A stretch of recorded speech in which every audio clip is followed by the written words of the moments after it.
అందరి మనోదేహాలకి అతీతంగా ఉన్నటువంటి ఆ విశ్వ చైతన్యానికి ఒకసారి నమస్కారం చేస్తూ,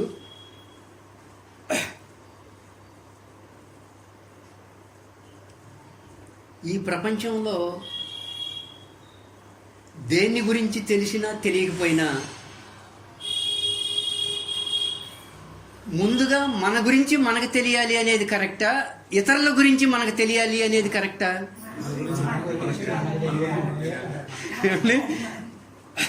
ఈ ప్రపంచంలో దేని గురించి తెలిసినా తెలియకపోయినా ముందు మన గురించి మనకు తెలియాలి. ఇతరులతో మనకు అనవసరం. సాయిబాబా గారు వచ్చారా, సూర్యనారాయణ గారు వచ్చారా, మనకు అనవసరం. నా గురించి నాకు తెలియాలి. ఇది మెయిన్ కాన్సెప్ట్ అన్నమాట. మీరు ఒప్పుకుంటారా? ఇతరుల గురించి తెలియాలి అంటే ఒప్పుకోరు. మరి ఎందుకు ఇతరుల దగ్గరికి వెళ్ళిపోతున్నాం మనం? నా గురించి చూసుకోకుండా ఇతరుల దగ్గరికి ఎందుకు వెళ్ళిపోతున్నాం మనం? తెలియక.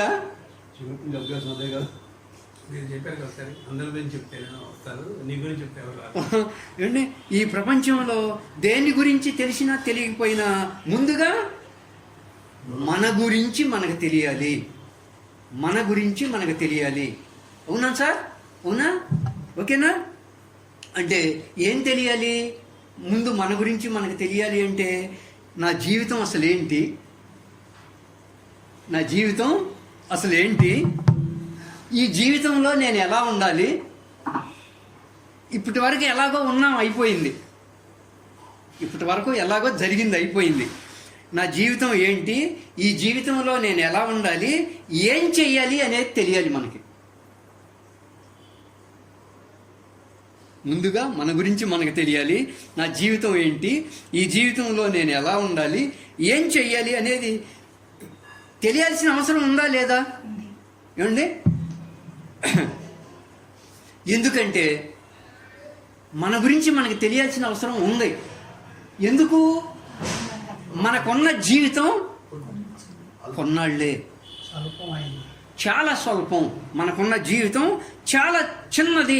కొన్నాళ్లే ఉంటాం మనం. ఆ ఉన్న కొన్నాళ్లే ఉంటాం మనం. ఇది యథార్థం. చూడండి, ఆ ఉన్న కొన్నాళ్ళు మన జీవితాన్ని నిత్య ఆనందమయంగా చేసుకోవడం ఎలా? మన జీవితాన్ని మీరు వ్యవసాయం చేస్తున్నా, ఉద్యోగం చేస్తున్నా, వ్యాపారం చేస్తున్నా, బస్సులో ఉన్నా, రైల్లో ఉన్నా మన జీవితాన్ని ఒక నిత్య ఆనందమయంగా చేసుకోవాలి అనేది ఒక్కటే మనం జీవితంలో నిర్దేశించుకోవాలి. పెళ్లి చేసుకున్నావు ఎందుకయ్యా? ఆనందం కోసం. ఇల్లు కట్టావు ఎందుకయ్యా? ఆనందం కోసం. ఏమండి? అందుకని ఈయన ఏం చెప్తున్నాడు అంటే మనకున్న జీవితం చిన్నది, కొన్నాళ్లే ఉంటాం మనం. ఈ ఉన్న కొన్నాళ్ళు మన జీవితాన్ని నిత్య ఆనందమయంగా చేసుకోవాలి అనేది ఒక్కటే మనం నిర్దేశించుకోవాలి జీవితానికి. ఎవరమైనా సరే నాకున్న ఈ కొద్ది జీవితం నిత్యం ఆనందమయంగా చేసుకోవడం ఎలా అనేది నేను నిర్ణయించుకోవాలి. ఏనన్నా? ఓకేనా? అంటే మనం చేసే ప్రతి పని కూడా, మీరు వంట చేసినా, పొల మొక్కలకి నీళ్లు పెట్టినా, లేదు రైతు బజార్కి వెళ్ళినా, మీరు ఏం చేసినా, ఒకవేళ ధ్యానంలో కూర్చున్నా, ఏం చేసినా ప్రతి పని కూడా మనం నిత్య ఆనందమయ జీవితం గడిపేలా ఉండాలి. మనం చేసే పని అంతా కూడా. ఏమండి? ఏడుస్తా పూలు వస్తే ఎట్లుంటుంది? ఏమండి? ఒక దీనంగా పూజ చేస్తే ఎలా ఉంటుంది? ఏ కాయలో తెద్దామని దీనంగా రైతు బజార్కి వెళ్తే ఎట్లుంటుంది? మనం ఏ పని చేసినా ఆనందంగా చేయాలి, ఆనందంగా చేసేలా ఉండాలి. ఏమండి? అంటే ఆనందంగా చేసేలా ఉండాలి. అది ఎలా ఉండాలి అంటే ఇక్కడ ఈయన చెబుతున్నాడు, ఎవరు ఎంత ప్రేరేపించినా కానీ, మన పక్కోళ్ళు ఎవరు ఎంత ప్రేరేపించినా కానీ మన మనసుని పాడు చేసుకుని మనం నిత్యం ఆనందమయంగా ఉండే స్థితిని మనం కోల్పోకూడదు. ఎవరు ఎంతగా ప్రేరేపించినా, చాలా చాలా లోతు పాయింట్ అండి. ఎవరు ఎంతగా ప్రేరేపించినా మన మనసుని పాడు చేసుకుని మనం నిత్య ఆనందమయంగా ఉండే స్థితిని కోల్పోకూడదు. అట్లా చేసుకోకూడదు, మన మనసుని పాడు చేసుకోకూడదు అని చెప్తున్నాడు ఈయన. ఓకేనా సార్? ఈ ప్రపంచంలో దేని గురించి తెలిసినా తెలియకపోయినా ముందు మన గురించి మనకు తెలియదు. ఇతరుల గురించి తెలియాలి అనేది రాంగ్. నా గురించి నాకు తెలియాలి అనేది కరెక్ట్. ఓకేనా సార్? ఇక్కడ ఇంకో మాట, ఇతరులను తీర్చిదిద్దాలి అనేది కరెక్టా, నన్ను నేను తీర్చిదిద్దుకోవాలి అనేది కరెక్టా? నన్ను నేను తీర్చిదిద్దుకోవాలి. ఏమండి? ముందు ఏం చేయాలి? నన్ను నేను తీర్చిదిద్దుకోవాలి. తర్వాత అది సంగతి తర్వాత. అసలు ముందు మనం సంపూర్ణంగా ఉంటే ఏమండి, ఇతరుల సంగతి తర్వాత. ఇక్కడ మనల్ని మనమే తీర్చిదిద్దుకోవాలి. అంటే ఈయన ఏం చెప్తాడంటే, నిన్ను నువ్వు చదువుకోవాలి. నిన్ను చదువుకోవాలి అంటే స్వ అధ్యాయ. వేదంలో ఏం చెప్పారయ్యా అంటే, స్వాధ్యాయ న ప్రమదితవ్యం. అయా జీవితంలో ఎప్పుడు కూడా స్వాధ్యాయాన్ని విడవరాదు అన్నాడు అనమాట వేదంలో. తల్లిదండ్రులను, అతిథులను, గురువును పూజించాలి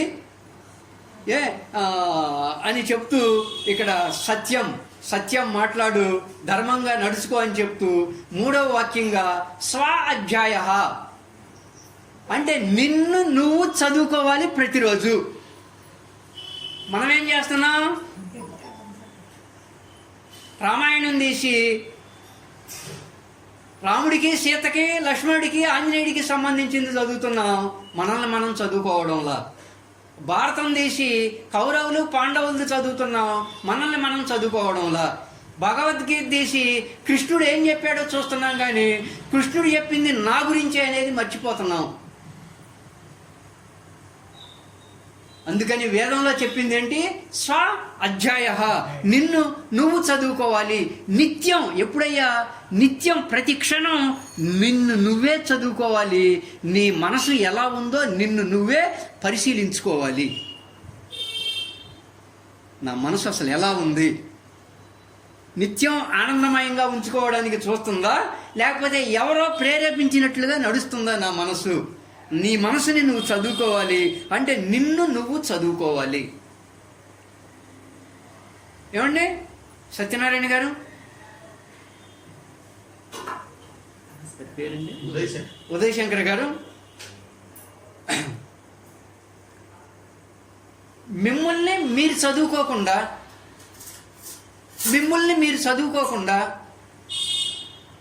ఒక 20 ఉపనిషత్తులు చదివితే లాభం ఏమైనా ఉందా? మిమ్మల్ని మీరు చదువుకోకుండా భగవద్గీతని 20 సార్లు పారాయణ చేస్తే ఉపయోగం ఉందా? మిమ్మల్ని మీరు చదువుకోకుండా విష్ణు సహస్రనామ స్తోత్రమో లేకపోతే లలితా సహస్రనామ స్తోత్రమో ఒక 100 సార్లు పారాయణ చేస్తే ఏమన్నా లాభం ఉందా? అంటే ఆమె గురించి తెలిసిద్ది, లలితమ్మ వారి యొక్క వైభవం తెలిసిద్ది, విష్ణువు యొక్క వైభవం తెలుసుద్ది. అంతకు మించి నిన్ను నువ్వు చదువుకోలేవు. ఇక్కడ ఈయన ఏమంటున్నాడయ్యా అంటే, నిన్ను నువ్వు చదువుకోకుండా ప్రపంచంలో ఎన్ని కోట్ల గ్రంథాలు చదివినా కూడా ప్రయోజనం లేదయ్యా. ఉందండి? అంటే నీ మనసు ఏంటో నువ్వు చదువుకోకుండా నేను ఏంటేంటో చదువుతానంటే ఎలాగా? నీ మనసు గ్రంథాన్ని నువ్వు చదువుకోవాలి. అది చదవకుండా ఎన్ని కోట్ల గ్రంథాలు చదివినా కూడా ఏమీ ప్రయోజనం లేదు. ఏం చదువుకోవాలి? నన్ను నేను చదువుకోవాలి. నా మనసు అనే గ్రంథాన్ని నేను చదువుకోవాలి. ఇదొక్కటి చదువుకుంటే మిగతా ఏం చదవాల్సిన పని లేదు. మిగతా ఎన్ని కోట్ల గ్రంథాలు చదివినా నీ మనసు అనే గ్రంథాన్ని నువ్వు చదువుకోలేకపోతే అంతా నిష్ప్రయోజనమే. ఏమంటే ఏమీ ఉపయోగం ఉండదు. అంటే మనల్ని మనం చదువుకోవాలి. అంటే మనల్ని మనం చదువుకోవడం అంటే ఏం చెప్తున్నాడు ఇక్కడ? అయ్యా నీకున్న జీవితం కొన్నాళ్లే. ఇందాకేం చెప్పాడు? ఆ కొన్నాళ్ళ జీవితంలో నువ్వేం చేయాలయ్యా అంటే, ఆ కొద్ది జీవితంలో నేను నిత్యం ఒక ఆనందమయంగా ఉండటం ఎలా అనేది మాత్రమే నువ్వు నిర్దేశించుకోవాలి జీవితంలో. నిన్ను నువ్వు చదువుకోవడం అంటే ఏ వ్యవహారాలు, ఏ విషయాలు నన్ను ఒక ఆనందమయ స్థితిలో ఉంచటం లేదు అనేది నీవు తెలుసుకోవాలి. నేనుండే ఈ జీవితంలో కొన్నాళ్ళు నేను ఒక నిత్య ఆనంద స్థితిలో ఉండకుండా ఏమి చేస్తున్నాయి నన్ను అనేది నువ్వు చదువుకోవాలి, అనేది నువ్వు పరిశీలించుకోవాలి. అంటే ఒక నిత్య వర్తమాన స్థితిలో, నీ స్వరూప స్థితిలో, ఒక సమస్థితిలో ఏవి నిన్ను ఉంచటం లేదు. నా స్వరూప స్థితిలో ఏది నన్ను ఉంచటం లేదు, నా ఆనందమయ స్థితిలో ఏవి నన్ను ఉంచటం లేదు అనేది మనకు మనం ప్రతిరోజు చదువుకోవాలి. ఇది నిన్ను నువ్వు చదువుకోవడం అంటే. మీరెవరు ఇందాక ఏమనుకున్నారు? మీరు ఒక ఆనంద స్వరూపం కదా, అవునా కాదా? అదన్నా చెప్పండి. కాదంటారా? తీసి పారేద్దాం. మీరు ఒక ఆనంద స్వరూపం కరెక్టే కాదా? మీరు ఒక ఆనంద స్వరూపం కరెక్టే కాదా? ఎవరికి వాళ్ళం ఆనంద స్వరూపం కరెక్టే కాదా? నేను నిత్యం ఒక ఆనంద స్వరూపంగా ఉండకుండా ఏవి నన్ను ప్రతిఘటిస్తున్నాయి అనేది నీ మనసు గ్రంథాన్ని నువ్వు చదువుకుని నిత్యం నువ్వు పరిశీలించుకుంటా ఉండాలి.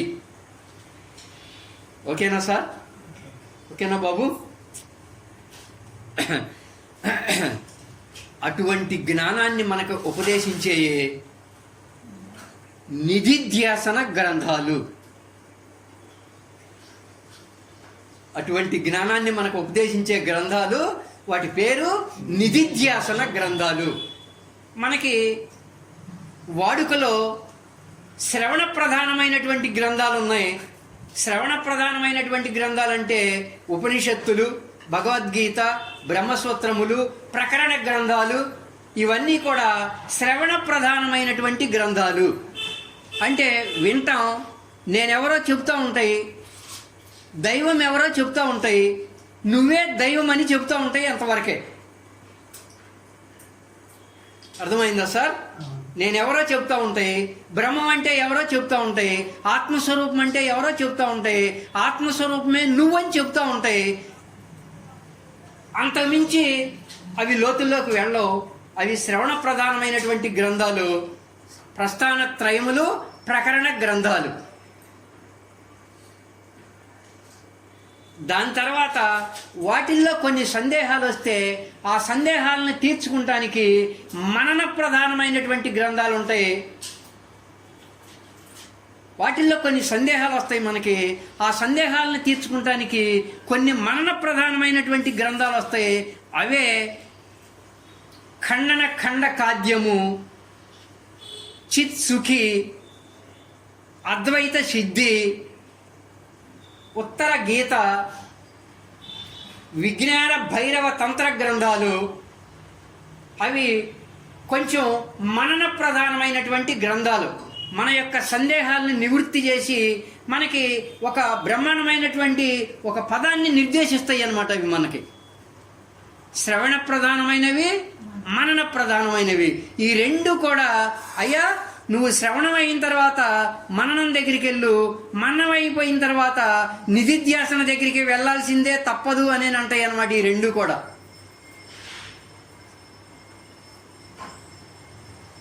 ఆ నిధిధ్యాసన గ్రంథాలు కొన్ని ఉన్నాయి.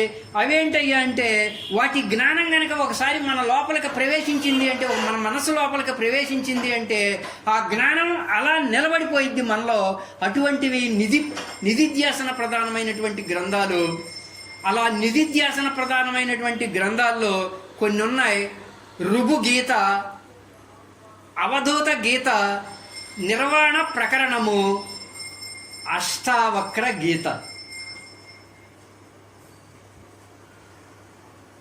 ఇవి పూర్తిగా నువ్వు నిత్య జీవితంలో ఒక ఆనందమయ స్వరూపంలో ఎలా ఉండాలో, నిత్య ఆనందమయ స్వరూపంలో ఎలా ఉండాలి అనే దాన్ని నిర్దేశిస్తాయి.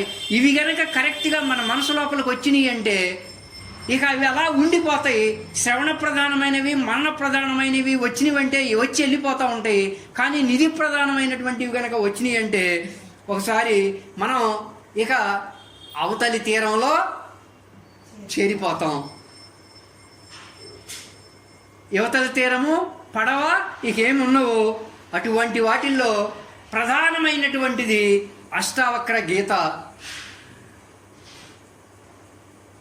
అష్టావక్ర గీత.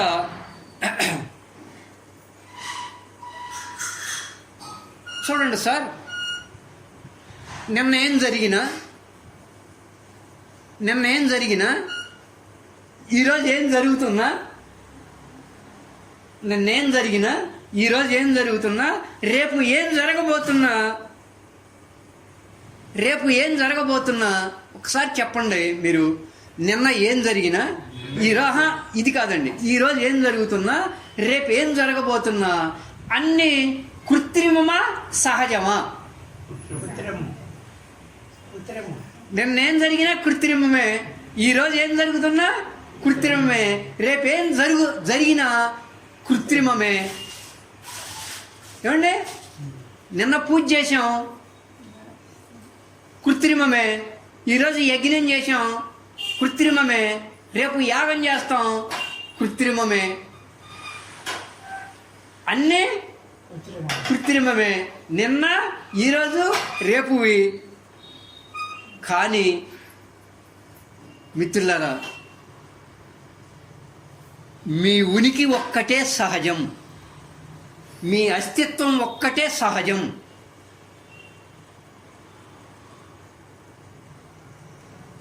మీ ఉనికి ఏదైతే ఉందో, మీ స్వస్థితి ఏదైతే ఉందో, మీ స్వరూపస్థితి ఏదైతే ఉందో, మీ ఆనంద స్వరూపం ఏదైతే ఉందో అది ఒక్కటే సహజం. అది తప్ప మిగతావన్నీ కూడా కృత్రిమమే. అంటే నువ్వు తయారు చేసుకున్నవి. నీ అస్తిత్వం సహజం. ఎవడు తయారు చేసింది కాదు అది, సహజం. నీ ఉనికి ఒక్కటే సహజం, నీ అస్తిత్వం ఒకటే. ఎవరి గురించి చెప్తున్నాడు? కృష్ణుడి గురించి చెప్తున్నాడా? ఆంజనేయుడి గురించి చెప్తున్నాడా? అమ్మవారి గురించి చెప్తున్నాడా? ఎవరి గురించి చెప్తున్నాడు? నీ అస్తిత్వం ఒక్కటే సహజం, మిగతావన్నీ కృత్రిమం. అంటే నువ్వుగా ఉండిపోవడం సహజత్వం.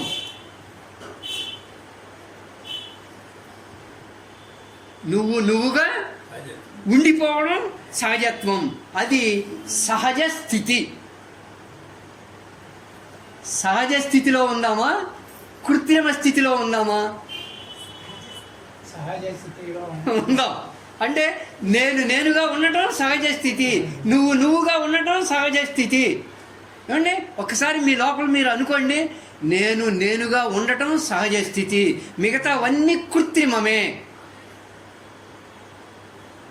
మిగతావన్నీ మీరు శివాలయంకి వెళ్ళారు, శివుడు పూజ చేశారు, అదేంటి? కృత్రిమమే. మీరు ఆంజనేయాలయానికి వెళ్ళారు, ఆంజనేయ స్వామి పూజ చేశారు, ఏంటది? ఏమండి, మీరు అయ్యప్ప స్వామి గుడికి వెళ్ళారు, అయ్యప్ప స్వామి పూజ చేశారు, ఏంటది? మీలో మీరు ఉండటం సహజం. అంటే మీ ఉనికిలో, మీ అస్తిత్వంలో మీరుండటం సహజం. మీరు సహజత్వంలో ఉంటారా, కృత్రిమంలో ఉంటారా, మీ ఇష్టం.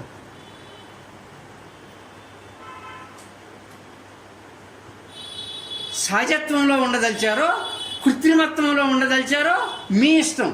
బలవంతం ఏమీ లేదు. అయ్యా నువ్వు నీ స్వరూపంలోనే నువ్వు ఉండాలి అని బలవంతం ఇక్కడ లేదు. ఏది సహజత్వమో, ఏది కృత్రిమత్వమో చెబుతున్నాడు. దేంట్లో ఉండాలో మీరు నిశ్చయించుకోండి. యథా ఇచ్చేసి తథా కురు. మీరు దీంట్లోకి రావాలండి, ఇట్లా ఉండాలని అంతం కాదు. ఏది సహజత్వమో, ఏది కృత్రిమమో, దట్స్ ఆల్ చెప్పాడు, అంతవరకే. నువ్వుగా ఉండిపోవడమే సహజత్వం. ఓకేనా సార్? అర్థమవుతుందా?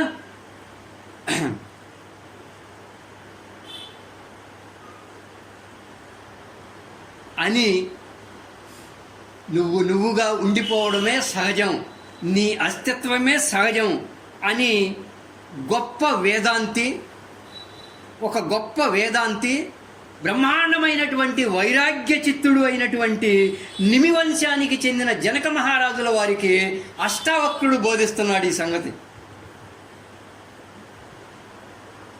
అయ్యా జనక మహారాజా, అన్ని కృత్రిమమే, నీ అస్తిత్వంలో నువ్వు ఉండటమే, నీలో నువ్వు ఉండటమే సహజమని గొప్ప వేదాంతి వైరాగ్య చిత్తుడు, దృఢ వైరాగ్య చిత్తుడు అయినటువంటి నిమి వంశానికి చెందినటువంటి జనక మహారాజుల వారికి అష్టావక్రుడు చెబుతున్నాడు ఈ విషయం. ఓకేనా సార్? కరెక్టే చెప్తున్నాడా? ఏమండి, అష్టావక్రుడు బోధించిన గీత ఇప్పుడు మనం చెప్పుకోబోయేది ఉత్కృష్టమైన గీత. మనం వేదాంతాన్ని నిజ జీవితంలో అన్వయం చేసుకోవాలి. వేదాంతాన్ని నిజ జీవితంలో మనం అన్వయం చేసుకోవాలి. ఏం సార్ వేదాంతం అంటే? ఏమన్నా మీకు తెలిసింది చెప్పగలరా? వేదాంతం అంటే వెరీ గుడ్. జనకుడు గొప్ప వేదాంతి, దృఢ వైరాగ్య చిత్తుడు, నిమివంశానికి చెందినటువంటి ఆయనకి కదా గొప్ప వేదాంతి అంటే. ఎలా వేదాంతి? అసలు వేదాంతం వేదాంతి అని ఎవరిని అంటారు?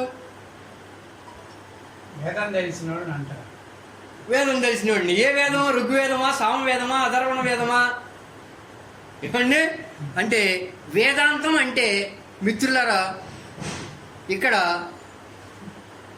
సన్మానం జరగని, అవమానం జరగని, లాభం రాని, నష్టం రాని, గెలుపు రాని, అవమానం జరగని, ఏమండి ఏదైనా జరగని, అంటే కోట్లు వచ్చి పడని, లేదా సడన్గా అప్పులు పాలవని, కోట్లు వచ్చి పడని లేదా సడన్గా అప్పులు పాలవని, ఎటువంటి పరిస్థితిలో ఉన్నా కూడా ఎటువంటి సంఘటన జరగని తన అంతరంగాన్ని సమస్థితిలో ఉంచుకోవడమే గొప్ప వేదాంతం. ఇదే వేదాంతం యొక్క అంతరార్థం. అయ్యా వేదాంతాన్ని తెలుసుకున్నా నేను అంటే అర్థం ఏంటి? నీకు లాభం వచ్చినా, నష్టం వచ్చినా, గౌరవం జరిగినా, అవమానం జరిగినా, గెలుపు వచ్చినా, ఓటమి వచ్చినా, ఉన్న ఫలంగా కోట్లు వచ్చి పడినా, లేదు సత్యహరిశ్చంద్రుడిలాగా అప్పుల పాలైనా సరే మన మనసు, మన అంతరంగం సమస్థితిలో ఉండాలి. అది వేదాంతానికి నిర్వచనం. అంతేగాని నేను 20 ఉపనిషత్తులు చదివానండి, 20 సార్లు భగవద్గీత చదివానండి, నేను గొప్ప వేదాంతిని అంటే అతని కాదు వేదాంతం. అర్థమైందా సార్? ఏమన్నా జరగని, ఎటువంటి పరిస్థితిలో ఉన్నా ఉన్నాయి, ఏ సంఘటనలు అన్నా జరగని, తన యొక్క అంతరంగాన్ని ఎవరైతే సమస్థితిలో ఉంచుకుంటారో అది వేదాంతం. అతను వేదాంతి. కానీ సమస్థితిలో లేకుండా ఏదో జరిగినప్పుడు ఆనందం పడిపోయి, ఏదో వచ్చినప్పుడు దుఃఖపడిపోతే అది వేదాంతం యొక్క నిర్వచనము, వేదాంతి యొక్క నిర్వచనం కాదండి. అలా నీ అంతరంగాన్ని ఎటువంటి పరిస్థితుల్లోనూ సమస్థితిలో ఉంచుకోవడమే తత్వం. అదే వేదాంతం. అర్థమైందండి? తత్వం అంటే, వేదాంతం అంటే ఎటువంటి పరిస్థితిలో అయినా సరే ఒక సమస్థితిలో ఉండటం వేదాంతం అని. మరి వైరాగ్యం అంటే ఏంటి? ఏమండి, నేను ఇంట్లో భార్య బిడ్డల్ని అందరినీ వదిలేసి వెళ్ళిపోవడం వైరాగ్యమా? ఏమండి, ఆస్తులు పాస్తులు అన్నింటినీ ఆశ్రమాలకి దానం చేసేసి కట్టుగుడ్డలతో ఏదో అట్లా ఉండిపోవడం వైరాగ్యమా? ఎంతమంది ఏదేదో చెబుతున్నారు వైరాగ్యం అంటే. అసలు ఏంటి వైరాగ్యం? జనకుడు ఏ వైరాగ్యాన్ని పొందాడు? వైరాగ్య దృఢమైనటువంటి వైరాగ్య చిత్తాన్ని పొందాడు కదా. వైరాగ్యం అంటే ఏంటి అంటే ఆయన గొప్ప వేదాంతి అంటే వేదాంతానికి నిర్వచనం చెప్పబడింది. వైరాగ్యం అంటే ఏమైనా చెప్పగలరా? ఏం సార్ వైరాగ్యం అంటే?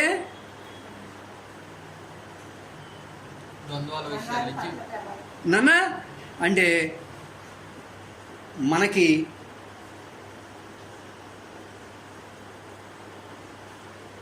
దైవం యొక్క కృప ఆధారంగా ఏదైతే ప్రాప్తించిందో, ఎవరికి దైవం యొక్క కృపతో ఏదైతే ప్రాప్తించిందో దాన్ని ఒక అంగీకార స్వభావంతో, నాకు కష్టం ఇచ్చాడా కానీ, నాకు సుఖం ఇచ్చాడా కానీ, నాకు లాభం ఇచ్చాడా కానీ, నాకు నష్టం ఇచ్చాడా కానీ అనేటువంటి స్వభావం ఉండాలి. కానీ నష్టం ఇచ్చాడు కదా అని ఈ దేవుడు కాదని ఇంకో దేవుడి దగ్గరికి వెళ్ళి, ఆ దేవుడిని వదిలి ఇంకో దేవుడి దగ్గరికి వెళ్ళి రకరకాలుగా అలా కాకుండా అంటే ఏదైతే ప్రాప్తించిందో ఆ ప్రాప్తించిన దాన్ని ఒక అంగీకార స్వభావంతో ప్రసాద బుద్ధితో చాలు అని జీవించడం వైరాగ్యం, కానీ అన్నీ వదిలేసి గోచి పెట్టుకోవడం వైరాగ్యం అని ఏ శాస్త్రాల్లోనూ లేదండి. ఏ శాస్త్రము బోధించటంలా అన్నీ వదిలేసి గోచిగుడ్డతో ఉంటే వైరాగ్యం అని. మనం ఇప్పుడున్న ప్రకారంగా మనకి ఏది ప్రాప్తిస్తుందో దాన్ని ఒక అంగీకార స్వభావంతో ప్రసాద బుద్ధితో చాలు అని జీవించటం వైరాగ్యం, కానీ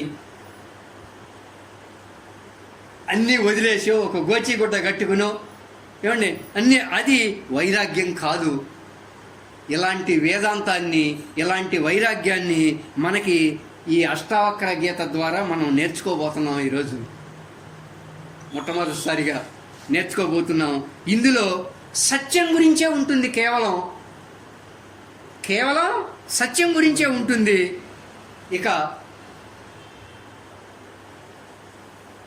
కొంచెం లైన్లోకి వస్తే సుజాత అనేటువంటి ఒక మహా తల్లి ఉంది.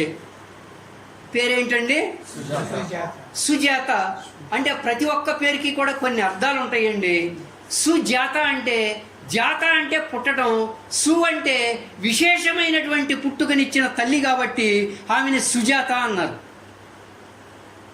విశేషమైనటువంటి శిశువుకు జన్మ ఇచ్చింది కాబట్టి ఆమె పేరు సుజాత అయింది. సుజాత. సుజాత అనేటువంటి తల్లి గర్భంలో ఉండగానే పగలు రాత్రి అనేటువంటి తేడా లేకుండా శిష్యులకు వేదాలను బోధించేటువంటి కహోదాన అనేటువంటి తండ్రితో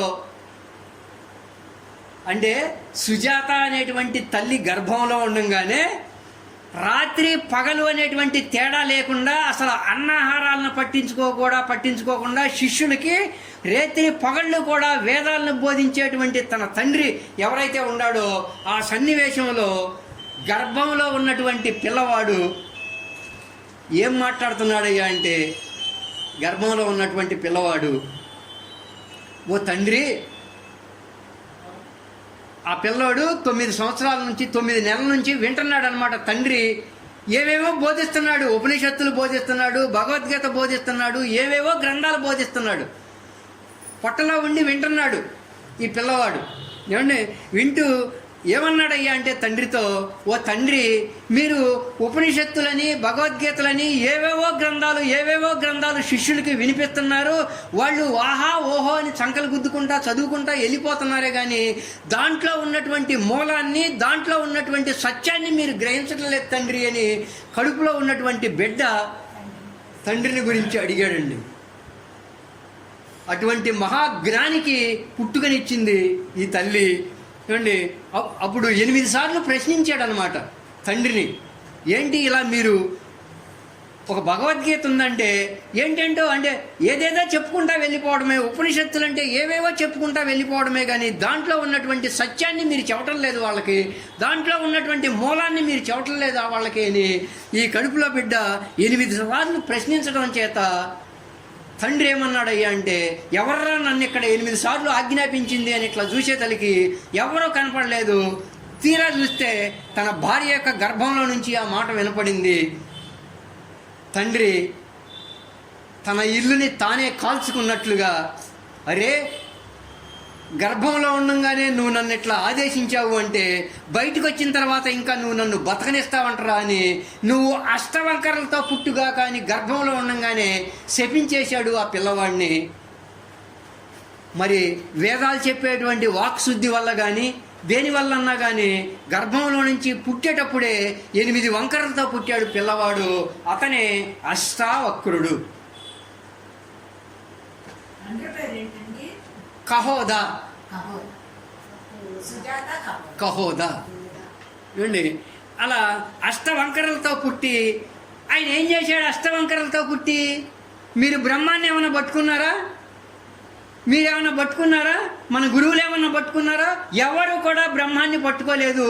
ఆఖరికి వ్యాసుడి కొడుకు అయినటువంటి శుకుడికి గురువు అయిన జనకుడు కూడా బ్రహ్మమును పట్టుకోలేకపోయాడు. ఏ 8 వంకరలతో అయితే జన్మించాడో ఆ 8 వంకరలతో జన్మించినటువంటి అష్టావక్రుడు పట్టరాని బ్రహ్మమును పట్టుకున్నాడండి. పట్టరాని బ్రహ్మమును పట్టుకున్నాడు ఆయన. పట్టుకుని ఒకానొక సందర్భంలో రాజభవన పండిత గోష్ఠిలో, అంటే చాలా సున్నితంగా ముందుకెళ్ళిపోతున్నాం, మధ్యలో చాలా కథ ఉంది, అదంతా మనకు వేస్ట్. ఒకానొక సందర్భంలో జనకరాజు మహాకొలువులో పండిత గోష్ఠి జరుగుతుంది. ఆ పండిత గోష్ఠిలో మరి ఈ 8 వంకరలతో పుట్టినటువంటి అష్టావక్రుడి తండ్రి సంపాదనకి ఏమీ లేక రాజకొలువుకెళ్ళి ఏదో గోష్ఠిలో వేదాంత గోష్ఠిలో పాల్గొని సంపాదించుకొద్దామని వెళ్తే ఆ వేదాంత గోష్ఠిలో ఓడిపోయి చెరసాల పాలైపోయాడు ఈ అష్టావక్రుడి తండ్రి. మరి పిల్లవాడిని పెట్టుకుని ఆమె తన మేనమామ అయినటువంటి ఆ ఉద్దాలకుడి దగ్గరికి చేరింది. ఉద్దాలకుడి కొడుకే శ్వేతకేతు. చాంద్యోగోపనిషత్తులో తత్వమసి అనేటువంటి మహావాక్యాన్ని చాలాసార్లు విన్నటువంటి ఆయన శ్వేతకేతు అనేటువంటి వాళ్ళ దగ్గరికి వెళ్ళారు. అలా ఒకానొక సందర్భంలో ఈ అష్టావక్రుడి యొక్క తండ్రి జనకుని కొలువులో చెరసాల పాలయ్యాడు. తర్వాత మేనమామ శ్వేతకేతు తండ్రి అయినటువంటి ఉద్దాలక మహర్షి దగ్గర 12 సంవత్సరాలు ఈయన విద్యాభ్యాసం చేసిన తర్వాత, అంటే తల్లి చెప్పలా, అయ్యా మీ నాన్న చనిపోయాడు అని. తాతనే ఈయన మీ తండ్రి అని చెప్పుకుంటా వచ్చేదనమాట కొన్ని కారణాల వల్ల. ఒక సందర్భంలో తన తండ్రి చెరసాల పాలయ్యాడు అనేటువంటి విషయం తెలుసుకొని మేనమామ తాత అయినటువంటి ఉద్దాలకుడి దగ్గర విద్యాభ్యాసం నేర్చుకొని జనక మహారాజు కొలువుకు బయలుదేరాడు అష్టావక్రుడు తండ్రిని విడిపించుకురావడానికి. ఏమండి, అప్పటికే మరి మన ప్రాచీన భారతదేశంలో పాశ్చాత్య రాజుల్లో గొప్ప మేధావి, రాజ్యకార్య దురంధరుడు, ఒక బ్రహ్మాండమైనటువంటి రాజయోగి అయినటువంటి జనక మహారాజు కొలువులో పండిత సభలో వేద పండితులు వేద పఠనం చేస్తూ ఉన్నారు. జనకుడి కొలువులో వేద పఠనం చేస్తూ ఉండగా ఒక వేద పండితుడు వేద పఠనం చేస్తూ ఉండగా ఒక మాట అన్నాడు, శాస్త్రంలో ఉన్నటువంటి మాటని. ఏంటయ్యా అంటే, ఓ మహారాజా, గుర్రపు రికాబులో కాలు పెట్టేంతసేపుట్లో బ్రహ్మానుభూతిని పొందొచ్చయ్యా. అంటే గుర్రపు రికాబులో కాలు పెట్టేంతసేపుట్లో మోక్షాన్ని పొందొచ్చని శాస్త్రంలో ఉంది అనేటువంటి వాక్యాన్ని ఆ రాజకొలువులో జనక మహారాజుకి చెప్పడం జరిగింది. అప్పుడు జనక మహారాజు, అయ్యా ఈ శాస్త్రవాక్యం యథార్థమా కల్పితమా అని అడిగాడు ఆ వేద పండితుడిని. అప్పుడు వేద పండితుడు ఏం చెప్పాడయ్యా అంటే, శాస్త్రవాక్యం ఎప్పుడు కూడా తప్పు కాదండి. అంటే కన్ను మూసి తెరిసే లోపల క్షణకాలంలో ముక్తిని పొందొచ్చు అని శాస్త్రంలో ఉందండి. ఇది యథార్థమా కల్పితమా అని జనక మహారాజు అడిగితే ఆ వేద పండితుడు ఇది యథార్థమే అంటాడనమాట. అయితే నువ్వు నిరూపించగలవా అంటాడు. నేను నిరూపించే సామర్థ్యం నా దగ్గర లేదండి. అయితే నువ్వు శాస్త్రంలో చెప్పింది తప్పు అని ఒప్పుకో అంటాడనమాట. నేను శాస్త్రంలో చెప్పింది తప్పు అని ఒప్పుకోను, కానీ నిరూపించే సామర్థ్యం నా దగ్గర లేదండి అంటే వాడిని తీసుకెళ్లి చెరసాల్లో వేయండి అంటాడు. ఆ దెబ్బతో జనక మహారాజుల వారికి కూడా ఒక ఉత్సాహం పుట్టిద్దనమాట. కఠోపనిషత్తులో నచికేతుడికైతే ఎలా ఒక ఉత్సాహం జనించిందో, అంటే మరణించిన తర్వాత మానవుడు ఉన్నాడని కొందరు అన్నారు, జీవుడు ఉన్నాడని కొందరు అంటున్నారు, లేడు అని కొందరు అంటున్నారు. అసలు ఆత్మ అనేటువంటి వస్తువు ఉందా లేదా అని నచికేతుడికి ఏ రకంగా అయితే ఉత్సాహం కలిగిందో అదేలాగా జనక మహారాజు కూడా అయ్యా క్షణంలో ముక్తి పొందాలంటే ఎవడు చెబుతాడు అనేటువంటి ఒక ఉత్సాహంతో వేద పండిత సభ నిరూపించి ఎవరైతే వేద పండితులు ఉన్నారో వాళ్ళందరినీ లాక్కురండి, దీన్ని నిరూపించాలి, నాకు నిరూపించకపోతే వాళ్ళందరినీ కూడా చెరసాల్లో వేయండి అని ఆజ్ఞాపించాడు. వేద పండితులందరూ కూడా వచ్చారు. మేము క్షణంలో మోక్షం ఎలా పొందాలో మేము నిరూపించలేము, అయినా శాస్త్రవాక్యం తప్పని మాత్రం ఒప్పుకోము అంటే అందరినీ తీసుకెళ్ళి చెరసాల్లో వేసేశారు. ఆ టైంలో రాజభవనానికి చేరుకుంటానికి అష్టావక్రుడు వచ్చాడు. ఆయనే మన యొక్క జ్ఞానంలో రియల్ హీరో. 8 వంకరలతో పుట్టిన ఆయనే మన ఈ జ్ఞాన బోధలో రియల్ హీరో అన్నమాట. ఏమండి ఈ సత్యాన్ని నిరూపించే వారి కోసం వింటూ ఉండండి, అంత అర్థమవుద్ది. అయినచో సత్యాన్ని ప్రతిపాదన చేయండి, లేకపోతే శాస్త్రవాక్యం తప్పు అని ఒప్పుకోండి అంటే సత్యమే అయినా నిరూపించే సామర్థ్యం లేక అందరూ వెళ్ళిపోతున్నారు. ఆ సత్యాన్ని ఎవడు నిరూపిస్తాడా అనే దానికోసం జనక మహారాజుతో సహా అందరూ ఎదురు చూస్తున్నారు. కొంతకాలం తర్వాత అష్టావక్ర మునీంద్రుడు కొన్ని కారణాల వల్ల ఆ నగరానికి వచ్చాడు. విషయం తెలుసుకుని నేను నిరూపిస్తాను అంటాడు. క్షణంలో ముక్తి ఎలా పొందాలో నేను నిరూపిస్తానంటాడు అష్టావక్రుడు. ఏమండి, అష్టావక్రుడు నిరూపిస్తానని రాజభవనం దగ్గరికి వెళ్ళబోతూ ఉంటే ద్వారపాలకుడు అడ్డగిస్తాడు. ద్వారపాలకుడు అడ్డగిచ్చి, వారి నాయన నువ్వు చూస్తే 8 వంకరలతో ఉన్నావు, మామూలు వాళ్ళే సరిగ్గా జనక మహారాజు కొలువులోకి వెళ్ళటానికి గడగడలాడుతున్నారు, నువ్వు వెళ్ళలేవురా నాయన, అయినా నిన్ను చూస్తే ఆ ప్రశ్నకి సమాధానం ఇచ్చేవాడిలాగా కనబడతలేదు నువ్వు, కాబట్టి నేను ఒక ప్రశ్న అడుగుతాను, దానికి సమాధానం చెప్పు అంటాడు. అక్కడ ఆయన ఒక ప్రశ్న అడుగుతాడు. ఏమండి అంటే, అయ్యా అబ్బాయి నువ్వు చిన్నపిల్లవాడివి కదా, నేను ఒక క్వశ్చన్ అడుగుతున్నా. ఆకాశంలో 2 డేగలు 2 రెక్కలతో ఉంటాయి, రోజు ఆకాశం నుంచి భూమి మీదకి దిగుతాయి, ఏంటవి అని అడుగుతాడు. అప్పుడు అష్టావక్రుడు సమాధానం చెబుతాడు. అంటే అతని యొక్క అవయవాలు వంకరగా ఉన్న అతని బుద్ధి ఎంత సూక్ష్మమైంది అంటే, ఓహో నువ్వు చెప్పింది ఏమీ కాదయ్యా, పగలు రాత్రి ఆకాశం నుంచి కిందకి దిగుతాయి అన్నావు, అవే పగలు రాత్రి అనేటువంటి సమాధానం చెప్పంగానే ద్వారపాలకుడు గబగబా జనక మహారాజు దగ్గరికి పరిగెత్తుకెళ్ళిపోయి, నేను ఈ ప్రశ్న అడిగాను, ఆ పిల్లవాడు క్షణం అసలు ఏమీ ఆలోచించుకోకుండా దాని గురించి సమాధానం చెప్పేశాడు జనక మహారాజు అంటే, వాడిని తొందరగా ప్రవేశపెట్టండి అన్నాడు జనక మహారాజు. ఈయన ఏం ఉత్సాహంతో ఉన్నాడు, క్షణంలో ముక్తి పొందే మార్గం ఎవడు చెబుతాడా అని చూస్తున్నాడు అనమాట. ఏమండి అయ్యా, జనక మహారాజు కొలువులో అష్టావక్రుడిని ప్రవేశపెడతారు. ప్రవేశపెట్టంగానే పండిత సభకి అంటే ఆ ద్వారంలో నుంచి లోపలికి రాగానే పండిత సభలో ఉన్న వాళ్ళందరూ కూడా ఆ పిల్లవాడిని చూసి నవ్వుతారు. ఎందుకు నవ్వుతారు? 8 వంకరలతో ఉన్నాడు కదా. ఏమంటే మనకు అసలు ఏ వంకర లేదండి, మనం ఇట్లున్నాం. అష్టావక్రుడు బొమ్మ చూడండి ఎలా ఉంటుందో, అన్ని వంకరలే పాపం. మూతి వంకర, మనసు వంకర, కాళ్ళు వంకర, చేతులు వంకర, అన్నీ వంకరలే ఆయనకి పాపం. ఏమండి అన్ని అతని ఆకారాన్ని చూసి సభలోకి ప్రవేశిస్తుంటే అందరూ కూడా బకపక నవ్వుతారు అతని యొక్క ఆకారం చూసి. వీడా క్షణంలో ముక్తి పొందే మార్గం చెప్పేది అని నవ్వంగానే జనక మహారాజు కూడా నవ్వుతాడు. అప్పుడు ఈ పిల్లవాడు కూడా పక్కపక్క నవ్వేస్తాడు. అప్పుడు జనక మహారాజుకు ఆశ్చర్యం వేసి, ఒరే నాయన నిన్ను చూసి వాళ్ళు నవ్వారంటే ఆశ్చర్యం, దాంట్లో ఆశ్చర్యం ఏమి లేదు, నేను నవ్వానంటే ఆశ్చర్యం లేదు, నీకెందుకు నవ్వు వచ్చిందిరా అని అడుగుతాడు జనక మహారాజు. అప్పుడు అష్టావక్రుడు చెబుతాడు 8 వంకరతో ఉన్నటువంటి, అయ్యా నేను పండితుల సభకు వచ్చాను అనుకుంటున్నాను, కానీ ఆకారాన్ని చూసి చర్మాన్ని చూసి పాండిత్యాన్ని నిర్దేశించే చర్మకారుల సభకు వచ్చానని నాకు నవ్వొచ్చింది. యథా రాజా తదా ప్రజలు ఇట్లా ఉన్నారు అంటే నువ్వు కూడా అంతే కదా, నువ్వు కూడా చర్మకారుడివే కదా, చర్మకారుల సభకు వచ్చానేంటా అని నాకు నవ్వు వచ్చింది. రాజు అలాంటి వాడే కదా, ఎన్నో కుండలు ఎన్నో ఆకారాలతో ఎన్నో వంకరలతో ఉన్నా కూడా కుండలలోని ఆకాశం ఎలా ఉంటుంది, వంకర ఉంటుందో దానికి? ఎన్నో కుండలకి ఎన్నో వంకరలు ఉంటాయి, కుండలలో ఉన్నటువంటి ఆకాశానికి ఏ వంకర ఉండదు కదా రాజా, జనక మహారాజా. అందుకని బాహ్యాన్ని చూడకండి, అంతరాన్ని చూడండి. బాహ్యంలో వంకరలను చూసి నిర్దేశించమాకండి పండితాన్ని, అంతరంగాన్ని చూడండి అన్నటువంటి అష్టావక్రుడి సమాధానానికి జనకుడు నిశ్చేష్టుడైపోతాడు. ఆహా ఏమిరా వీడి పాండిత్యం, మనల్నే ఈ రకంగా ఉద్బోధించాడు అని. అప్పుడు ఆయన కూడా ఒక ప్రశ్న అడుగుతాడు. ఓ బాలక, నేను కూడా ఒక ప్రశ్న వేస్తాను, నాకు ఉత్సాహంగా ఉంది నీ దగ్గర నుంచి వినాలని.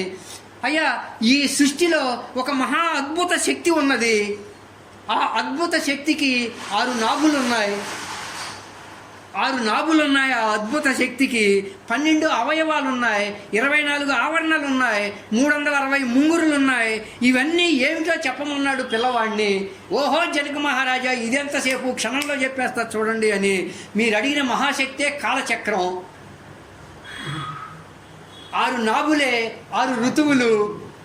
ఏమండి, మీరు 12 అవయవాలే 12 నెలలు, చైత్రం వైశాఖం, 24 ఆవరణలే, ప్రతి నెల వచ్చేటువంటి అమావాస్య పౌర్ణమి, 2 పౌర్ణములు 2 అమావాస్యలు, 12 రోజులు 24, 360 రోజులు. మీరు అడిగిన మహాశక్తే కాలచక్రం అన్నాడు. జనకుడు మామూలుగా లేడు. జనకుడు నిశ్చేష్టుడైపోయాడు. అప్పుడు ఆ జనకుడి కొలువులో ఉన్నటువంటి ప్రధానమంత్రికి కూడా ఉత్సాహం వేసింది. ఓహో, వీళ్ళందరికీ సమాధానం చెప్పాడు, ప్రధానమంత్రిని నేను కూడా అడుగుతాను, నాకు కూడా ఒక సమాధానం చెప్తావా అని. ఆ ప్రశ్నలో ఆ ప్రధానమంత్రి ఓడిపోతాడు. ఓడిపోవడం వల్ల నీకేం కావాలో కోరుకో అంటే, మా తండ్రితో సహా అందరినీ చెరసాల నుంచి విడిపించమంటాడు. తండ్రితో సహా అందరినీ చెరసాల నుంచి విడిపించేస్తాడు.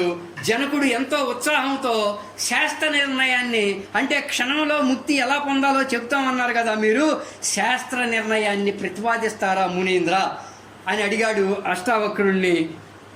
ఏమండి అని అడగంగానే అప్పుడు శాస్త్రవాక్య ప్రతిపాదనని నిరూపించే క్రమంలో, ఓ రాజా, శాస్త్రంలో క్షణంలో ముక్తి పొందే మార్గం ఉంది అని శాస్త్రంలో చెప్పబడింది కదా, దాంతోపాటు ఇంకేమన్నా ఉన్నాయా ఓ జనక మహారాజా అంటే, ఉన్నాయండి అంటాడు. ఏమున్నాయి? క్షణంలో ముక్తి పొందాలంటే ఎలాగో శాస్త్రంలో ఉంది, దాంతోపాటు ఇంకేమున్నాయ్యా అంటే, అది కావాలి అంటే నువ్వు గురువుని పెట్టుకోవాలి. ఇంకేమన్నా ఉన్నాయా అంటే గురు దక్షిణ ఇవ్వాలి. ఏమివ్వాలి గురుదక్షిణగా? నీ యొక్క దేహాన్ని, నీ యొక్క ప్రాణాన్ని, నీ యొక్క ధనాన్ని గురువుకు అర్పించాలి. ఈ 3 ఉన్నాయండి. ఓహో అష్టావక్ర మునీంద్ర, మిమ్మల్నే నేను గురువుగా చేసుకున్నా, నా యొక్క దేహాన్ని, నా యొక్క ప్రాణాన్ని, నా యొక్క రాజ్యాన్ని, నా యొక్క ఆస్తిని మీ పాదాక్రాంతం చేసేస్తున్నా. ఇక్కడి నుంచి రాజు మీరే, నా దేహం మీదే, మీరు ఎట్లా చెప్తే నేను అట్లా ఉంటా అని గురుదక్షిణ ఇచ్చేశాడు. ఈరోజు మీరు కూడా ఇచ్చేశారా గురుదక్షిణ? ఏమండి, గురుదక్షిణ అంటే నా తనువు, నా దేహం, నా ఆస్తి అంతనే గురువు దగ్గర పెట్టేయటం. అట్లా అని గురువు ఏమో మిమ్మల్ని అడగడండి. ఏమండి, అంటే గురువు మీద విశ్వాసం ఉంచాలి, అది కావాల్సింది. గురువు మీద విశ్వాసం ఉంచాలి. ఎస్, ఈ గురువు ఏదైతే శాస్త్రం ప్రతిపాదించిందో దాన్ని నిరూపిస్తాడు ఈ గురువు నాకు అనేటువంటి విశ్వాసం ఉండాలి. గురువు మీద విశ్వాసంతో వెళ్ళిపోయాడు జనక మహారాజు, అష్టావక్రుడు కలిసి ఒక అరణ్యంలో, నిర్జన ప్రాంతంలోకి వెళ్ళిపోయారు. ఓ జనక మహారాజా, గుర్రం ఎక్కి రికాబులో కాలు పెట్టమంటాడు. జనక మహారాజు ఒక రికాబులో కాలు పెడతాడు. ఎప్పుడు కూడా ఒక రికాబులో కాలు పెట్టిన తర్వాత వెంటనే గుర్రపు 2వ రికాబులో కూడా కాలు పెట్టేయకపోతే గుర్రం వెళ్ళిపోతే ఇతను పడిపోతాడు. అందుకని కన్ను మూసి కన్ను తెరిచే లోపల ఒక రికాబులో కాలు పెడితే ఇంకో రికాబులో కాలు పెట్టాలి. ఇంకో రికాబులో కాలు పెట్టే లోపల అష్టావక్రుడు అనేటువంటి గురువు నువ్వు అట్లాగే ఆగిపో అన్నాడు జనక మహారాజుని. జనక మహారాజు గురుదక్షిణగా ఏమిచ్చాడు ఆయనకి? తన దేహాన్ని, ప్రాణాన్ని, ఆస్తిని ఇచ్చేశాడు. కాబట్టి నువ్వు ఇలా ఉండు అని ఎప్పుడైతే అన్నాడో అతను అలాగే 2వ రికాబులో ఏమన్నా కానీ నా దేహం అనే ఉద్దేశంతో అలాగే ఉండిపోయాడు. అష్టావక్ర మునీంద్రుడు ఒక గుహలోకి వెళ్ళిపోయాడు. ఈ జనక మహారాజు అలాగే ఉన్నాడు. కొంత తడువు తర్వాత, అంటే సాయంత్రానికి జనక మహారాజు కొలువుకు రాకపోయేసరికి భటులు ఉంటారు కదా, భటులందరూ కూడా ఆయన కోసం వెళ్ళి ఏంట్రా ఈయన గుర్రం మీద ఎలా పడిపోయాడు అని ఆయన్ని మోసుకెళ్ళిపోతారు రాజభవనానికి. మోసుకెళ్ళిపోయిన తర్వాత ఏదో అష్టావక్ర మునీంద్రుడు ఈయనకి మంత్రం వేసేశాడు, అందుకని వీడు ఇట్ట అయిపోయాడు. ఇప్పుడు ఆయన పట్టుకున్న 4 బాజామంటే ఈయన దారిలోకి వస్తాడు అంటే ఆయన అన్నాడు, ఓరి నాయన ఆయన గురువురా, ఆయన్ని బాధ మాకండ్రా, చక్కగా తీసుకొచ్చి ముందు జనక మహారాజును లైన్లో పెడదాం, ఆ తర్వాత ఆయన సంగతి ఏంటో చేద్దాంరా అని ఆయన ఎక్కడున్నాడో అష్టావక్ర మునీంద్రుడిని పట్టుకొచ్చారు. అయ్యా, నేను మీ మహారాజుని ఏ మంత్రము తంత్రము ఏమీ చేయలేదయ్యా అని, ఓ జనక మహారాజా నేను ఆజ్ఞాపిస్తున్న గురువుగా గుర్రం దిగు అనగానే వెంటనే లైన్లోకి వచ్చేసి గుర్రం దిగాడు. అలా ఇదే సన్నివేశం, ఇలాంటి సన్నివేశమే రమణ భగవాన్ల వారి జీవితంలో కూడా జరిగిందని చెప్తారు. ఇదే సన్నివేశం మహారాష్ట్రకు చెందినటువంటి నిసర్గదత్త మహారాజు అనేటువంటి వారి జీవితంలో కూడా జరిగిందంట. రమణ భగవాన్లు వారు కూడా వారి గురువు గారు ఇలా ఉండిపో అని నిర్ణయించి అటు వెళ్ళిపోగానే రమణ భగవాన్ల వారు అలాగే ఉన్నారంట వారి జీవితంలో. అలాగే రమణ భగవాన్ల వారు ఏ నిసర్గదత్త మహారాజు గారి ఆశయాలను అయితే పాటించాడో ఆ నిసర్గదత్త మహారాజు గారు కూడా వారి జీవితంలో వారి గురువు గారు చెప్పినట్లుగా అలాగే ఉండిపోయారంట. కొన్ని సన్నివేశాలు ఉన్నాయి, అక్కడ దాకా వెళ్ళడం లేదు.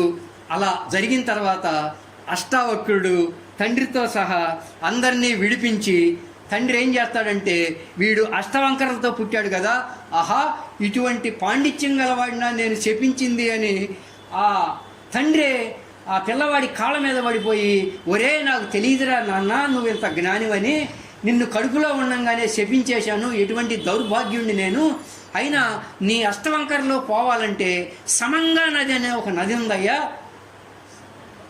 ఏమి నది? సమంగా నది.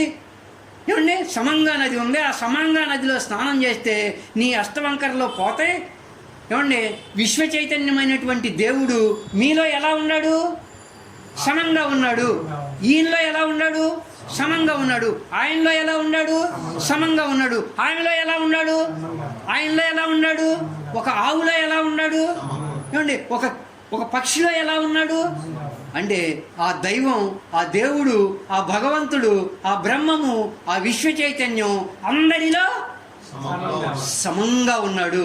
లక్ష్మీనారాయణ గారిలో ఎక్కువ అంటే సుబ్బారావు ప్రవచనం చెబుతున్నాడు కాబట్టి ఈయనలో కొంచెం ఎక్కువ అనేటువంటిది ఏమీ లేదు.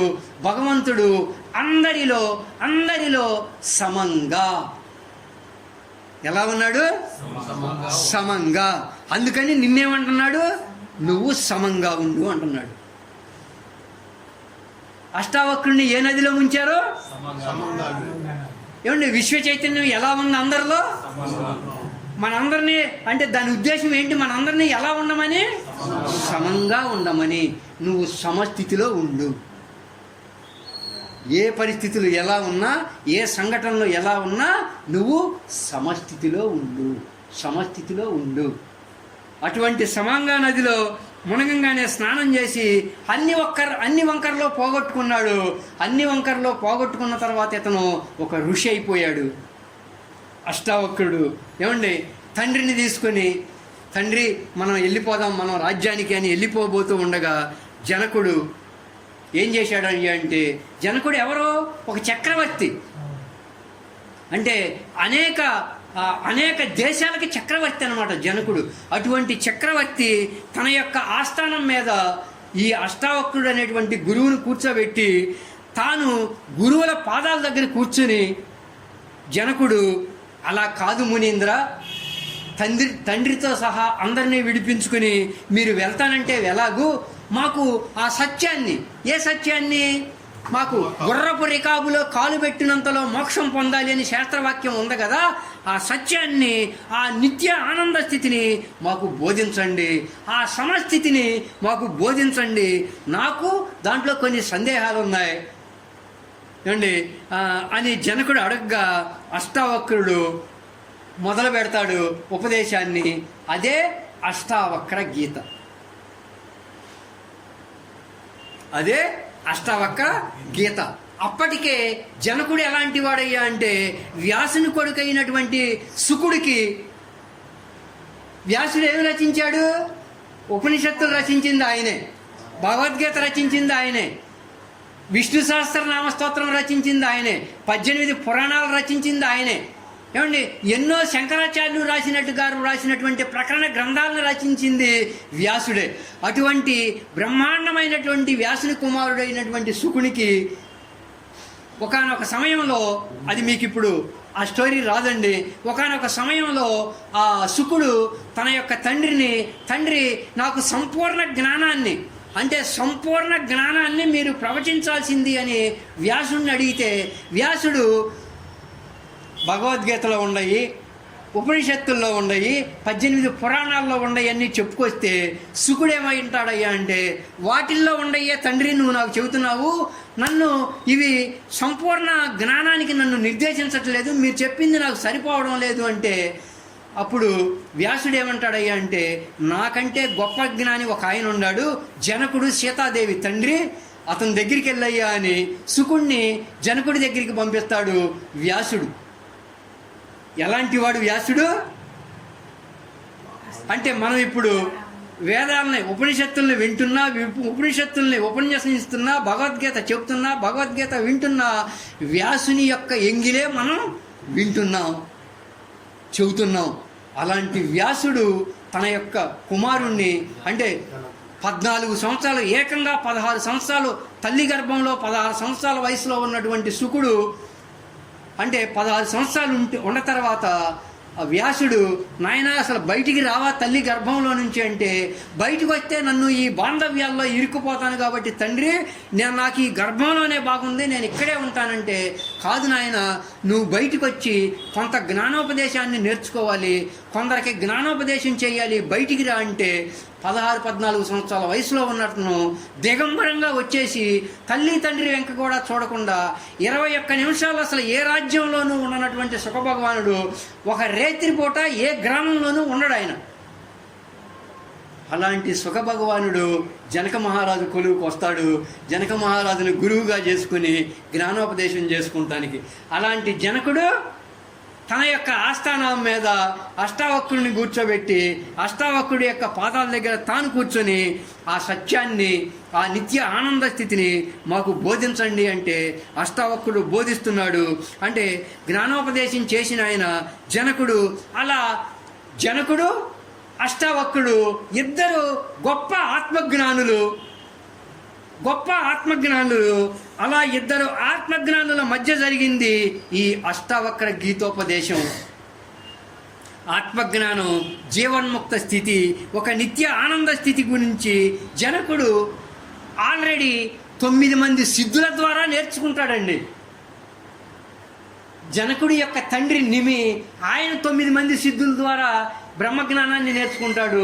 మళ్ళీ జనకుడు కూడా 9 మంది సిద్ధుల ద్వారా బ్రహ్మజ్ఞానాన్ని నేర్చుకుంటాడు. అయినా సరే అష్టావక్రుడి దగ్గర వినటానికి ఈ గ్రంథం అంతా కూడా స్వరూప జ్ఞానం గురించి, జీవన్ముక్త గురించే బోధిస్తూ ఉంటుంది అండి. దీనికి మనోశాస్త్రీయ వైజ్ఞానిక గ్రంథం అని పేరు, మైండ్ సైన్స్ అని కూడా పేరు, ఫిలాసఫీ ఆఫ్ లైఫ్ అని పేర్లు పెట్టారు దీనికి చాలామంది. ఈ గ్రంథం మన మనసుని ఒక స్ఫటికంలా తయారు చేస్తుంది. స్ఫటికం అంటే నువ్వు ఎరుపు రంగు పెడితే, పచ్చ రంగు పెడితే, ఎలా పెడితే అలాగే ఉంటుంది. ఈ గ్రంథం మన మనసుని ఒక స్ఫటికంలా తయారు చేస్తుంది.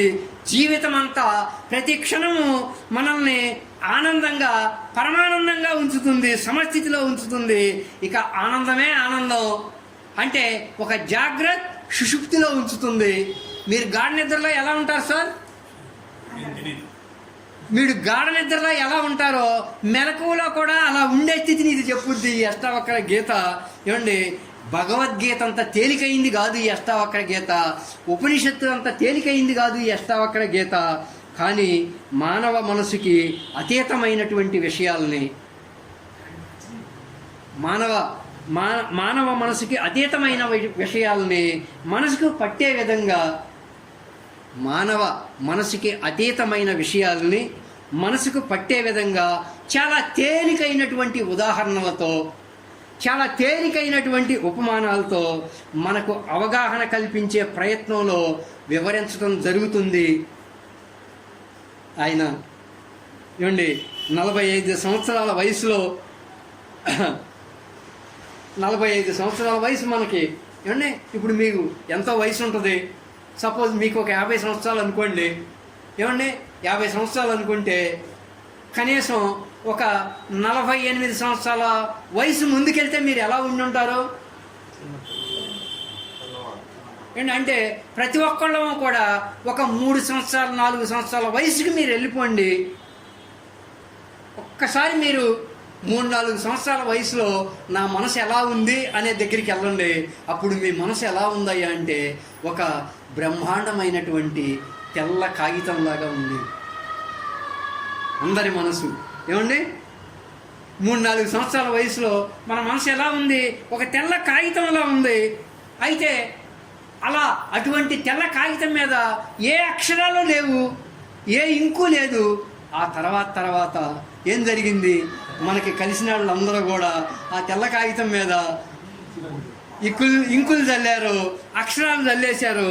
అక్షరాలు చల్లేసి ఎక్కడెక్కడ స్కూల్లో చదివారు, స్కూల్లో అక్షరాలు రాసేశారు, స్కూల్లో ఇంకు చదివారు, కాలేజీల్లో అక్షరాలు రాసేశారు, సమాజంలో, కుటుంబంలో ఎక్కడ పడితే అక్కడ మన తెల్ల కాగితం అనేటువంటి మనసు మీద అందరూ కూడా ఇంకులు చల్లేశారు. ఇప్పుడు ఆ తెల్ల కాగితం ఎలా అయిపోయింది? అసలు ఎక్కడ అక్షరం రాయటానికి కానీ ఇంకు నింపటానికి కానీ అవకాశం లేకుండా ఒక బైండింగ్ అయిపోయింది. అంటే మన మనసు అనేటువంటి తెల్ల కాగితాన్ని అసలు అక్షరం కూడా నింపటానికి వీళ్ళేటువంటి ఒక బ్రహ్మాండమైనటువంటి బైండ్ తయారు చేయించుకుని మన దగ్గర పెట్టుకున్నాం. అసలు మన మనసు ఎలాంటిది? తెల్ల కాగితం, ఏమీ లేదండి. చూడండి, అసలు ఏమన్నా గుర్తుందా? ఇప్పుడు మనకి ఎవరన్నా మన అమ్మమ్మో మన నాయనమ్మో వచ్చి ఒరేయ్ నువ్వు చిన్నప్పుడు కూడా ఇంతేరా అని అంటే ఓహో నేను చిన్నప్పుడు ఇలా ఉండేవాడిని కావాలా అనేది మనకు తెలుసుద్ది. అంతేకాని మనం 3-4 సంవత్సరాల వయసులో మనం ఎలా ఉన్నామో మనకు తెలియదు. ఇప్పుడైతే అయ్యా సుబ్బారావు గారు నిన్న ఈ టైంలో ఏం చేస్తున్నారు అంటే నిన్న ఈ టైంలో సత్యనారాయణ గారు అప్పు ఇవ్వాలండి, నాకు ఎప్పుడు ఇంట్లో నుంచి బయటకు వస్తాడో అప్పు అడుగుదామా అని కూర్చున్నానండి. ఏమండి, ఇప్పుడు అంతా మారిపోయింది. ఏం సార్, మరలా ఇప్పుడు మన మనసు తెల్ల కాగితంలాగా తయారవ్వాలంటే ఏం చేయాలి? ఆ అక్షరాలని చెరిపేయాలి, ఆ ఇంకుని చెరిపేయాలి. ఏమండి, అయితే మిత్రులారా, మరి ఇక్కడ కూర్చున్న అమ్మగారులకి అయ్యగారులకి అందరికీ నా మనసుని ఒక తెల్ల కాగితం లాగా చేసుకోవాలి అనేటువంటి అభిప్రాయం మీకుందా లేదా?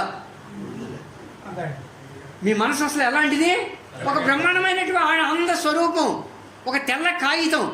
నా మనసుని ఒక తెల్ల కాగితం లాగా మళ్ళీ నేను చేసుకోవాలి అనేటువంటి అభిప్రాయం మీ అందరికీ ఉందా? ఏమండి, అమ్మగారు ఏమి మాట్లాడతలేదు. ఏమండి, ఉందా?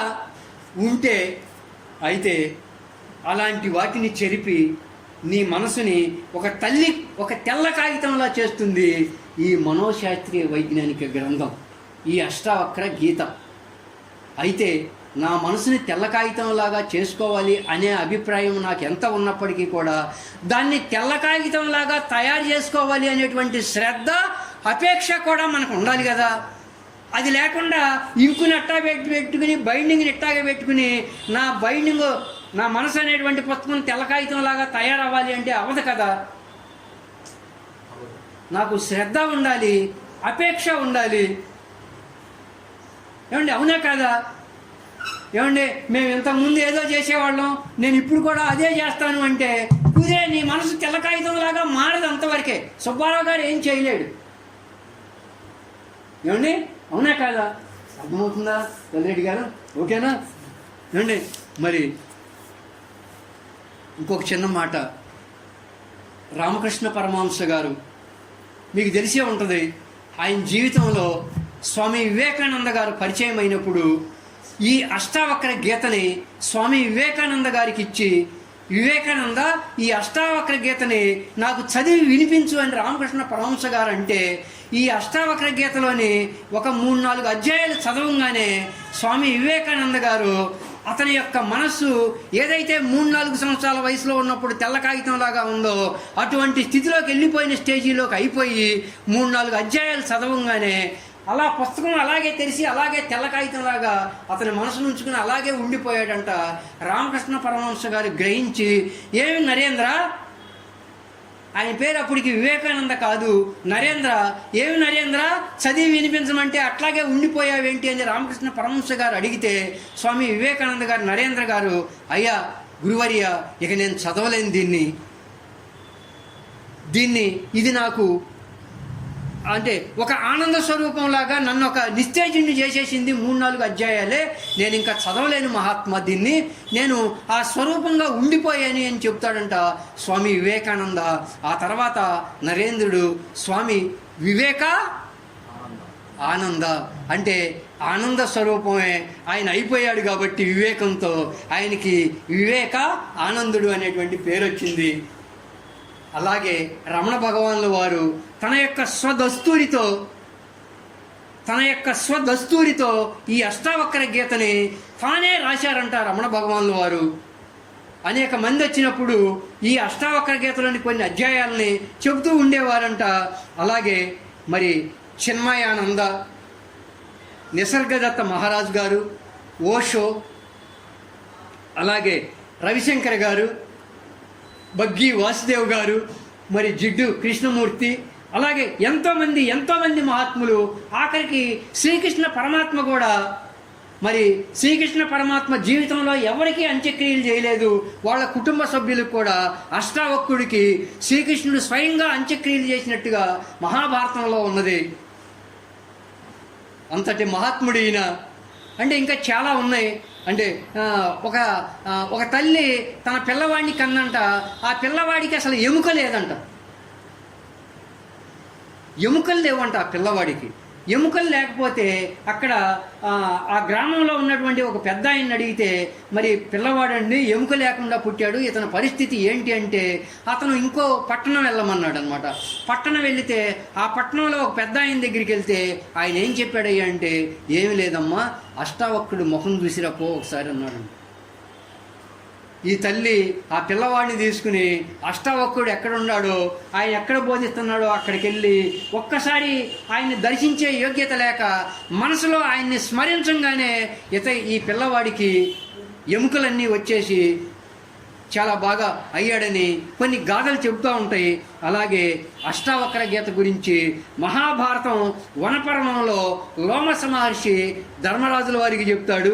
అలాగే మనకి బాగా బెంగాలీ రచనల్లో, యూరోపియన్ దేశాల్లో, ఆక్స్ఫర్డ్ యూనివర్సిటీల్లో దీని గురించి ఇంకా సాంస్క్రిట్లో అష్టావక్ర గీత గురించి వాళ్ళు డిస్క్రైబ్ చేస్తూ ఉన్నారు. అష్టావక్ర గీతని అనేక మంది ప్రొఫెసర్స్ వాళ్ళ భాషల్లో రాశారనమాట. అష్టావక్ర గీతని ఫ్రెంచ్ భాషల్లో, గ్రీకు భాషల్లో, ఇటలీ, జర్మనీ, ఫ్రెంచ్, ఆంగ్ల భాషలో కూడా బాగా అష్టావక్రని అనువదించారు.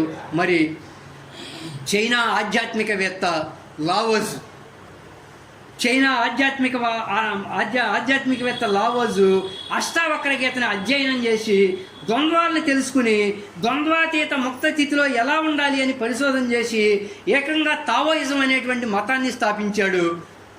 మరి పత్రిజీ గారు, పిరమిడ్ ధ్యాన పత్రిజీ, సుభాష్ పత్రిజీ గారు తాను వెళ్ళబోయే రోజుల్లో లావోస్ సిద్ధాంతాన్ని గురించి ఒక పాట పాడాడని విన్నాం. చాలా బాగా ఏకత్వాన్ని గురించి, లావోస్ సిద్ధాంతాన్ని గురించి, అష్టావక్ర గీతల గురించి, అలాగే మరి ద్వంద్వాతీత ముక్త స్థితిలో ఎలా ఉండాలి అనేటువంటిది సాక్షి స్వరూప స్థితిని బాగా ప్రాచుర్యంలోకి తీసుకొచ్చారు ఎంతోమంది. అటువంటి అష్టావక్ర గీతని ఈరోజు మొట్టమొదటిగా, ఒకటోసారి చాలామంది వినలేదు కాబట్టి వినబోతూ ఉన్నాం.